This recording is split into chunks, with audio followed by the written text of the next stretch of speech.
Hey guys, good afternoon. Can you believe it's already March 2nd? It is a beautiful day outside, so I had to give it a change of scenery today. I kind of want to dive in quickly because I want to also cover talking about multiple sclerosis. As you guys saw in my post yesterday, it is Multiple Sclerosis Awareness Month, and I'm going to do my due diligence to post something daily to pretty much promote awareness, to tell you guys a little bit about my story, some stories that I've heard from other people who have multiple sclerosis. But I do want to also honor the book club that we started and go over chapter 5 of Discerning the Voice of God by Priscilla Shirer. So chapter 5 starts off part 2 of her 3-part book, and the second part is recognizing the sound of his voice. So chapter 5 is titled He is Persistent, and God really is persistent. You know, that's where a lot of us get it from, obviously him. So God will give you constant signs when he is talking to you. Priscilla started off the chapter basically talking about how, you know, there was a neighbor that knocked on her door and she wanted to act like she didn't hear it, because sometimes we don't want to be bothered, but the knocks kept getting louder and louder. And that's very similar to what God does to us. So currently I'm in a season where God keeps on putting the same thing in front of me, and it's driving me crazy because I feel like, okay, God, I'm doing it, but he's trying to make sure that I know that it needs to get done. So for instance, for me, obviously I am of Spanish descent, but I don't speak Spanish, and that's something that he keeps putting in front of me, whether it's an athlete who doesn't speak English, whether it's somebody that tries to have a conversation with me and predominantly speaks Spanish to me the entire time, and I'm trying to figure out what is it exactly that they're saying. For the most part, I'm doing well, but it does get to a point where it's like, oh, all right, already, God. But still, he's very persistent about telling me that, you know, I do have books at home, and I also have note cards at home that are for helping me with my Spanish vocabulary, and he keeps reminding me that I need to start using them. So that's where I'm at with recognizing his voice. And in this chapter, she mentioned persistent ways that he speaks. And let me see, I put the page number so I can read some of those ways to you guys. And I think we've kind of mentioned these, so some of them I'm going to kind of touch and go so that it's not all repetitive. But he speaks in dreams, in visions of the night. He whispers in ears, and he sometimes can terrify us with our warnings. So sometimes when we get scared, so I'm trying to think of how to explain it without confusing you guys. Sometimes when God talks to us, it's not always something awesome that we want to hear. Sometimes it's a big fat red flag warning, something that doesn't sit right with us, because he's trying to get us to pay attention to the signs so that we get away from it. So sometimes we have a little bit of fear, and I hate to say that God uses fear because that's not his tactic. He is through love, but he will throw the warning out there to kind of shake us, like, hey, this is what's about to happen. Let's see, what else does it say? Oh, this specifically, I'm sorry. I should have said this. So the book of Job reveals some of the persistent ways God spoke to his people in the Old Testament. So this is Old Testament. Mind you, God can still use some Old Testament ways now that the New Testament is out. But he makes them turn from doing wrong, keeps them from pride. So God does not like pride. So that's something definitely you should know, that he's going to talk to you about being too prideful. It says he protects from the grave, from crossing over the river and death. That's verse 18. And this is all from Job 33. So the rest of them are listed on page 80. I'm not going to talk too much about it. Hey, Rolando. But, sorry, it's very windy out here today. But one thing that she mentioned in this chapter that I've kind of touched base before, and there's a lot of truth to it, is that God is he uses persistent internal inklings matched by external confirmations. So God will constantly speak to you, and while you're trying to think, okay, is this really him talking to me, he's going to have an outside confirmation so that you know that yes, this is what I'm saying. What I do like that she mentioned in this chapter, and I think a lot of us overlook it, is the fact that sometimes his voice is clearest when we're in situations that we don't prefer to be in. So I know, for an example for me, that there was a situation, obviously, where I was not supposed to be there, and I kept trying to find ways to make things work. And I'm talking about a previous relationship that I've had, and I kept trying to figure out ways, how are we going to make this work? God, can you help? Can you help? Can you help? And God kept showing me all the reasons why I needed to leave, why I'm not supposed to be there. And I just kept looking at, no, you know, maybe this is just a sign that we have to fight more for it. And obviously it wasn't. So I learned a lot in that relationship where, okay, God spoke a lot to me because he wanted better for me, and I had to learn to want that for myself as well. She goes on to talk about being immersed in his word and having a family within the church surrounding you, because sometimes when you're trying to hear from him, you may not recognize everything that he's trying to say to you. And when you're surrounded by other godly people, and not to say that you can't learn something from someone who's not involved in the church, but when you have a supportive family that's grounded in prayer and that they can give you godly advice, it may be easier for you to take it back to God, because every word that you get isn't necessarily, or every word you hear, is not necessarily always for you. Sometimes it's it could be for you to give to somebody else, but not necessarily for you. But anytime you receive a word, even from somebody who is godly, you always have to take it back to God and get the confirmation, and he will. Let me see. Wow, I'm kind of flying through my notes here because I feel like a lot of what she said in chapter 5 was kind of similar to what she said in chapter 4. Yeah, that's pretty much it for my notes. Wow, we were only 8 minutes in. That's okay. So, with her chapter challenges, I'm going to list them once I post this live, but look for a theme or pattern in both your spirit and external circumstance when discerning God's leading.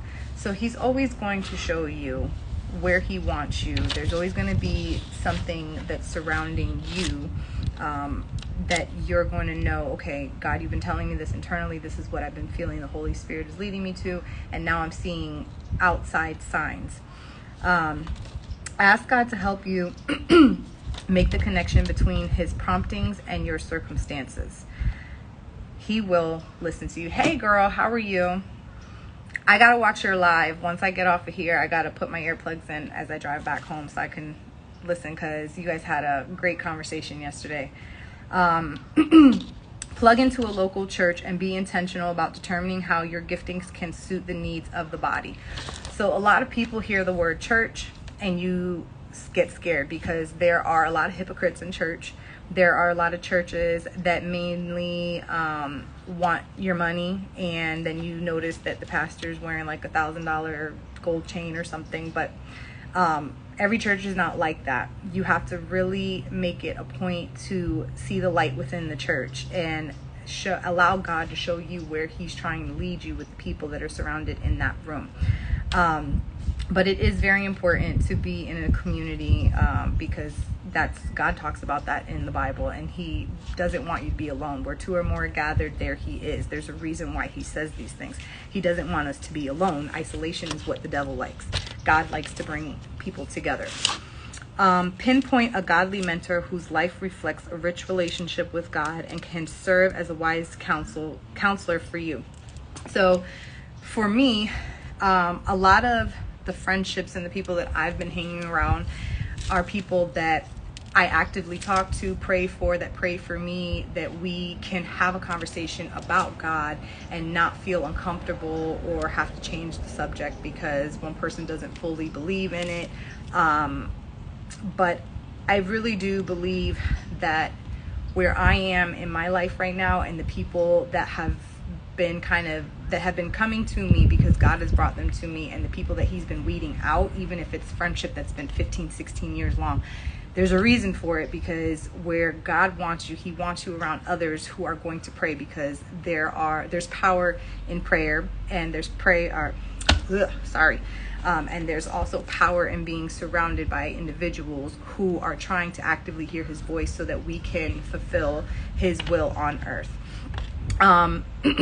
So with that, I'm going to kind of leave that chapter be, because I think it was very self-explanatory, and there's not much that I felt I needed to really say. And I'm going to kind of switch gears and dive in and start talking about MS. So if you have watched any of my other lives, you've seen that there was an incident where I was having a flare-up, and it was hard for me to really figure out what it was that I was saying, because what I was thinking and how the words were coming out, kind of like right now, it wasn't flowing. So multiple sclerosis is a disease that, according to man, is not treatable, it's not curable, but it is treatable. God's told me otherwise. And when I was diagnosed, I was at an all-time low in my life. My ex-husband and I were separated. I had just given birth to our second child, and our son was 2 months old, and I found myself in the hospital bed trying to figure out, okay, what is going on with me? And that's pretty much, it took me that point to really get God to show me what purpose he had for me in my life. So, excuse me. So with MS, multiple sclerosis, like I said, it's a disease. It affects the brain, the spinal cord, and from what I have gathered from this, join live, want to be great. No, we're not doing that. I don't know who that is, but I feel like that's spam. Anyway, with multiple sclerosis, when I got diagnosed, I had an MRI, and we're going to talk about that later in the coming days. But I had an MRI, and the MRI showed multiple lesions throughout my brain and spinal cord up until about maybe T1. So if you guys know the vertebrae, there's 7 vertebrae, and then it goes into 12 thoracic and so on. So throughout my brain, there was multiple lesions, and then throughout my spinal cord, I had lesions as well. When I had gotten to that point in the hospital, I wasn't walking a straight line. My hands were locked in, and if I was trying to extend them, it was like trigger finger, like each joint was locking to unlock. I had issues trying to touch from my nose to my, what was it? The doctor was trying to get me to touch my nose, touch his finger. And as I was doing that, my hands, the coordination was completely off. Girl, thank you, because I can't deal with that. I don't even know how to delete it here, but it's so annoying. That's the devil don't want me to talk about things that need to be spoken about. So thank you for reporting them. I don't have time for spam. I'm not here for that nonsense. So if you're here because no, this is not the page for that. So my speech, I was stuttering a lot. I didn't have normal feeling at the time of my diagnosis. From my neck down, I was constantly, everything felt like it was tingling. When I was walking, I couldn't feel myself walking. Like I didn't feel the ground underneath me. All I felt was pins and needles. And from my elbow to my fingertips, my hands were on fire. It literally felt like my hands were over the oven or the stove top, and it just would not stop. So MS, it affects people differently. I know people who have the type where they need assistance walking. Some people need assistance in various different ways. I'm actually very fortunate that mine isn't as severe as it could be, but I did experience, almost a complete disability to where, it was even using the restroom. I had a hard time doing certain things. And I know a lot of it seems graphic, but there's a lot of reality. There's a lot of things that come with this disease that people don't talk about because it's not an easy conversation to be had. It's just kind of, oh, you have that, I'm sorry to hear that. Oh, I know somebody else that had that. Yeah, that sucks. And then you kind of change the topic. But I want to bring awareness to this because it's definitely something they say that they don't know exactly what causes it. However, I know for me, I believe stress caused it. I believe that there is some sort of genetic factor to it because I am actually the second in my family to have been diagnosed with it, and now there's a third person.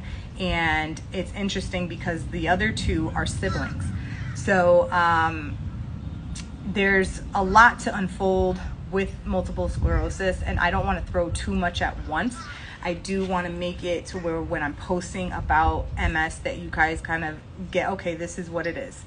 These are the symptoms. This is the cause. This is how it gets diagnosed. This is how it can affect families. Because I know for me, when it affected me, obviously my kids, like I've told you guys, they're 13 months apart. I needed all the hands that I could possibly have because what in the world is this?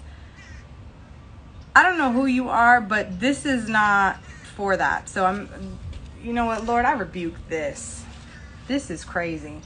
Anyway, the stuff that I want to say is not in line with the Jessica God has called me to be. So this is ridiculous. I don't know. I'm gonna have to figure this out. So if anybody can help me to figure out how to delete and block this type of spam, we are not here for this.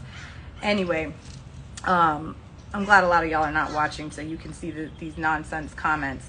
But multiple sclerosis month is March. Our color is orange. Find him. I'm gonna have to do that. Thank you, ma'am. Because this is crazy. And this is like making me want to get off live and then post more information about it. But the devil is a lie. So anyway, I wish y'all could see what I'm seeing right now. Jesus, take the wheel.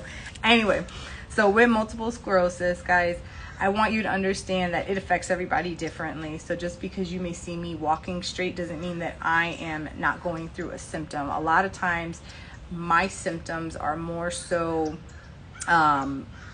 more mental than they are anything else, even though I have experienced a lot of physical symptoms, and some from time to time I do experience new symptoms. Like I know one of the symptoms that I've recently experienced took place, let me see, so today's the 2nd. I had an infusion a couple days ago, or sorry, last week on Wednesday, and a couple days later I started experiencing some symptoms that I hadn't experienced before, and we'll get into that more later on. For right now, I just wanted to start talking about multiple sclerosis. If you don't know anything about it, I'm going to encourage you to go on the website. I'll post it underneath here so you can become familiar with it and just really start to understand that it's not something that I ever would have thought I would have been diagnosed with. It's literally something that I think came to my life at the right time because it helped me to really see where God wanted me to be and how I can help others. I've always been an outgoing person, and for me to get diagnosed with such a disease at such a sensitive time in my life, I think was probably the best way for me to start hearing from God and really just start doing the things that He wants me to do with my time here on earth. So I'm gonna kind of end it there for now, guys, because I don't want, like I said, to give you guys too much at a time. I'm gonna encourage you, if you haven't started reading the book yet, go ahead and see or get the book Discerning the Voice from God. And I'm going to post some information on a book that I have read about MS that has helped me with my transition, and that I believe that can help others who either have it or know somebody that has it, and you want to just have more information and resources available to help you with it. So you guys, I hope you have a great day. And God bless you guys. I love you guys. Thank you for taking the time to even, join in. And like I said, you guys are always welcome to send any messages in my DM, or you're welcome to comment if you have any additional things that you want to share on your thoughts about what we've gone through in these chapters. If you have any questions about MS, I'm just a vessel, and I'm allowing God to use me as he sees fit. So again, next week, Thursday, I will be back, same time, and we'll go from there. I love you guys. Have a great day.